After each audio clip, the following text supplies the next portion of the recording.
Today, billions of people throughout the world, or many of us, use iPhones. But have you ever stopped to consider how the iPhone was found? Who came up with the concept of producing iPhones? You can realize now how much you truly missed.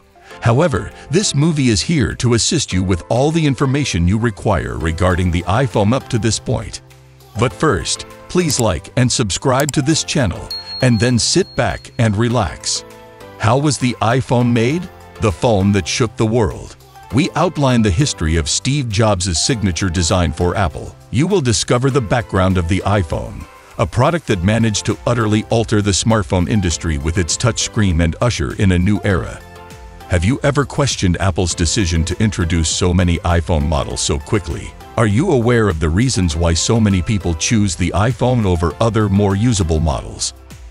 It is impossible to dispute the success of this brand of cell phones, which debuted in 2007. Stay and learn its roots mysteries. The very first smartphone ever made. Steve Jobs unveiled the first smartphone ever on January 9, 2007. The very first cell phone. Yes, on the day of the presentation, Steve Jobs displayed a graph with two lines. The horizontal indicated how user-friendly a device was, and the vertical indicated how intelligent it was. The common phone was at the bottom of the vertical line, followed by the smartphones of the time, which demonstrated how much more challenging they were to use than a regular phone, and the iPhone at the top right. All of that changed after this presentation. Steve Jobs wished to demonstrate that there was no smartphone before the iPhone. Wait, did he win? The introduction of the iPhone signaled a turning point in the history of the mobile device sector, a paradigm change in the field of technology, and the emergence of a brand new market known as app stores. We had web application fever before the iPhone. Everyone wants to market apps after the iPhone. Seriously, Jan Koum created WhatsApp in part because he owned an iPhone and recognized the market's potential for mobile apps. How did the iPhone come to be? In 2007, the first iPhone was made available. Before that time, in 2001, they released the iPod, which was a completely groundbreaking product. Perhaps you're too young to recall.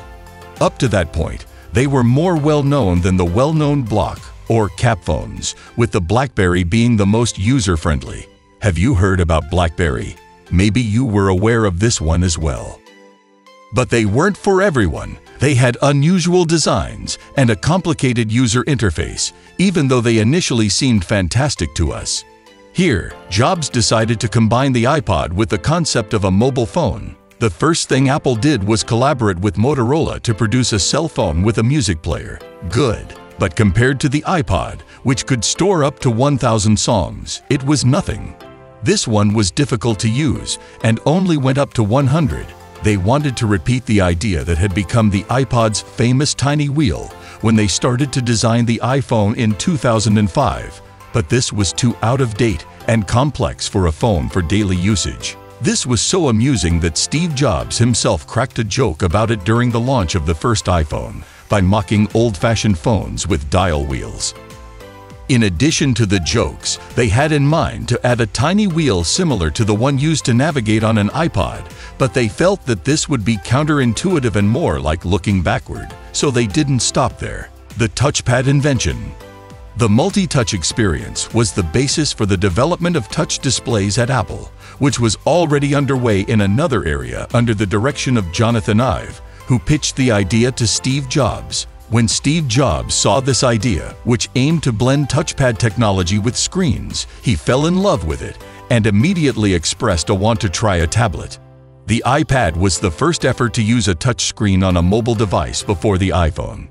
Even though the iPad was still a project, Jobs was convinced that this was the right course of action for a very odd reason. Jobs once came to a meeting where a senior Microsoft official was also present. The sole thing this character did was brag about how soon Microsoft's tablet would be available and how no one would buy computers since tablets were the way of the future of computing. Additionally, given how driven Steve Jobs was, Steve Jobs' conception of phones reached its maturity in 2005 when more than 800 million phones across all brands had been sold. At that point, he decided to adapt the iPad project's touchscreen to smartphones. It was a hazardous undertaking because there was no such thing as a touchscreen phone at the time. Jobs refused to include physical keyboards like the BlackBerry, despite the engineer's frightening suggestions. Launch of iPhone without apps. When you buy a phone today, something that is regular, yet it didn't exist then. Jobs was instructed by Apple engineers to permit outside developers to make apps for the iPhone, thereby fostering a fantastic ecosystem. Although he didn't want to, they ultimately came to a decision that made sense to him. They planned to establish an app store, but with such stringent guidelines that adherence was required if you wanted your apps to appear on iPhone. Does that sound familiar? This ideology, which is still in place today, has caused Apple a lot of problems, including the Epic Games lawsuit. He has previous expertise using this system and the Macintosh, whereas Jobs had the same fixation to get the Macintosh into the App Store in 1984 and would not allow any unauthorized technician to open the Macintosh to alter it. Initially, a component of iTunes, Apple's online music shop, the App Store cost 30% of each submission. Since there was only one App Store at the time, the high percentage sounded like a good deal. How did the first iPhone look like? Users criticized the iPhone, claiming that it was too big and prevented them from using the Outlook email client. The initial iPhone, which was the best phone in the world at the time, had a tiny 320 by 480 pixel screen.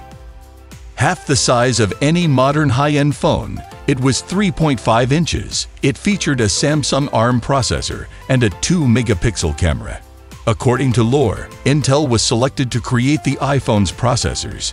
However, when sending out the invitation, iPhone omitted to mention the purpose of the CPUs. Samsung produced them in place of Intel, which foolishly declined. In case you were unaware, Samsung and Apple engaged in a protracted legal dispute over allegations that Samsung copied the iPhone. However, it must be acknowledged that Samsung was the only business that understood how to monitor market trends, suspending at that time all of its production of phones with keyboards in favor of phones with screens. BlackBerry, Nokia, Motorola, and even the then CEO of Microsoft, Steve Ballmer, failed to get it, making light of the iPhone's $500 price tag. Who would purchase something without even a keyboard? The keyboard is preferred by CEOs, he reasoned. But he was entirely mistaken. BlackBerry eventually responded, albeit 6 years later. After Google released Android, Jobs became irate with them because he said that he had supported Google co-founder Larry Page in the beginning, and that Google was now repaying him by betraying him. He pledged to wipe them out, but he failed. But the character enabled him to produce works as outstanding as the ones we are familiar with.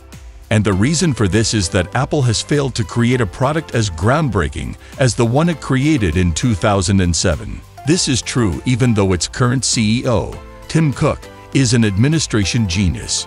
The sales of iPhones. The iPhone was named Product of the Year by Time magazine in 2007, the year it was released, and 1.4 million iPhones were sold that year. The fever was so intense that even Apple employees camped outside to buy another one because the one their employer had already given them was insufficient. In 2021, more than 50 million iPhones were sold. The iPhone accounts for 54% of Apple's revenue. What's the future of the iPhone? What new revolutionary product do you anticipate Apple will release after the iPhone's introduction? Some VR gadgets had to be capable of the job, right? We are unsure. Does Apple already have a replacement in development? It is said that yes. Whether you love or hate Apple, the iPhone changed the history of phones, launched a brand new sector of the mobile development market, and altered all existing paradigms. It was unquestionably a step ahead of its time. Worldwide, culture has changed as a result of the iPhone. We no longer completely miss phones with physical keyboards in favor of super intuitive screens that even your grandmother or 5-year-old cousin can use. It all began with the iPhone, social media platforms, operating systems, video calls, messaging apps, selfies, and responsive websites. So this is the history of the origin of the iPhone. Have you heard of this tale before? If you enjoyed this video, don't forget to hit like, the subscription button, and the notification bell to get notified when new videos are uploaded from this channel. please share your thoughts about iPhone. Everything you need to know about the history of iPhone till date in the comment section below. Thank you.